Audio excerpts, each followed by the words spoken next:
Welcome to This Explainer. Today we're unpacking a really critical and honestly highly emotional issue that affects millions of us right outside our front doors. We're looking at the recent landmark Supreme Court judgment on stray dog management, and we're going to focus specifically on what it means for your housing society or gated community. So let's just get right into it. How exactly does the law balance human safety with animal welfare right at your doorstep? It's a tricky puzzle. On one hand, you've got the absolute fundamental right to safety for residents, especially kids and the elderly. But on the other hand, we have really strict statutory mandates protecting the humane treatment of animals. The Supreme Court had to step in to clarify exactly how these two priorities are supposed to coexist.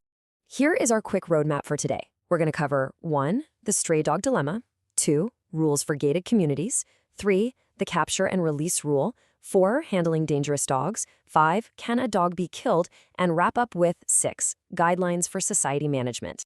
Starting off with Section 1, the stray dog dilemma, and really understanding the sheer scale of this issue. Just look at these figures from early 2026. Honestly, they are staggering. We're talking nearly 62,000 recorded dog bites in January alone, another 62,000 in February. Then it spikes to 71,000 in March and hits around 68,000 in April. These aren't just abstract statistics. They represent a very real public health crisis, one that unfortunately includes tragic fatalities, which is exactly why the highest court in the land had to step in and enforce strict administrative accountability. Moving right along to Section 2, Rules for Gated Communities, and the specific legal definitions you need to know. Okay, this is a massive point.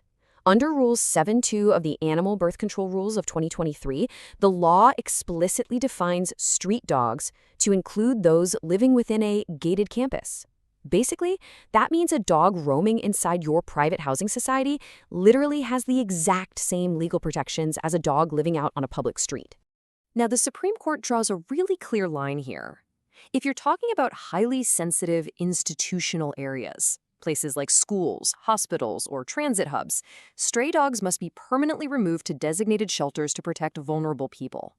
But, and this is crucial, for public and residential spaces like your housing society or the local park, those permanent removal rules do not apply. You're governed by the standard Animal Birth Control or ABC rules. Which brings us to Section 3, the capture and release rule, and how this process actually works on the ground. The law legally mandates the CSVR model as the main way to control the population and stop diseases like rabies. That stands for capture, sterilize, vaccinate, and release.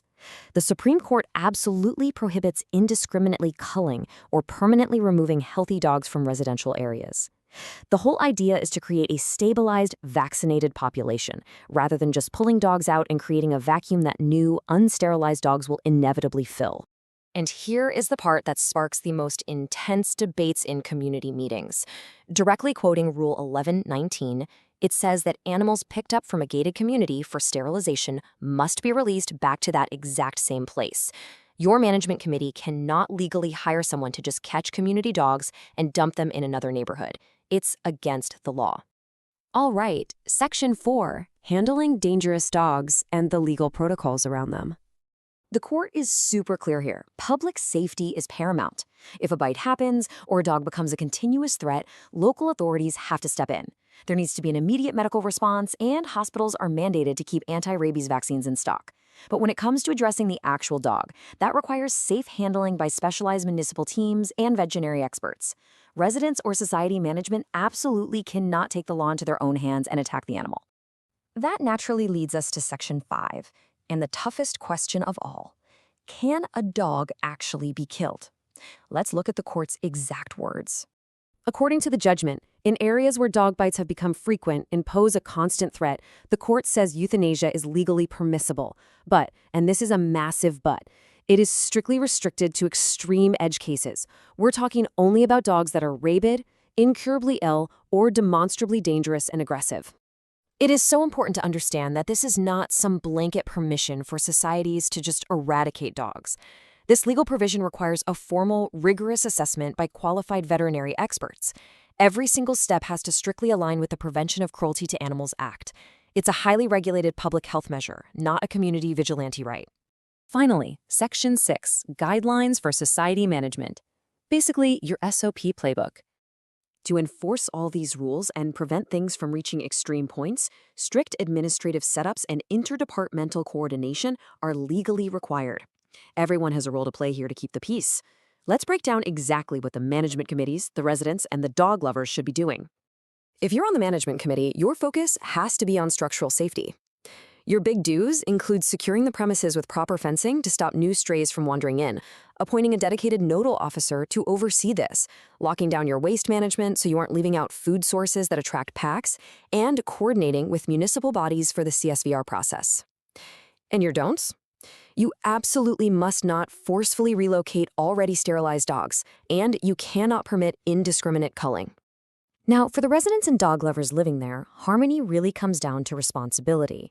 Your do's involve using designated community kennels if your society has them, strictly following structured feeding protocols, meaning feeding at specific times and places, and attending awareness sessions on preventive behavior. The critical don'ts: please don't leave scattered food waste everywhere because that just causes territorial aggression. And definitely do not try to physically engage with ferocious dogs yourself. Always call in municipal help.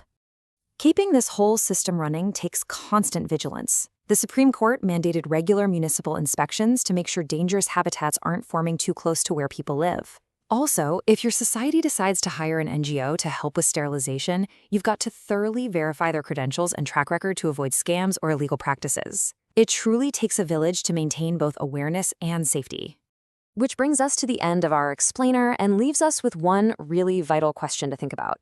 Knowing what you know now about the staggering bite statistics, the legal definition of street dogs, the proper capture and release protocols, and exactly what your management committee should and shouldn't be doing, is your community actually operating safely and legally? Or is it maybe time to call a meeting and update your society's rulebook to align with the highest court in the land? Thank you so much for joining me, and I hope this helps you foster a safer, more legally compliant community.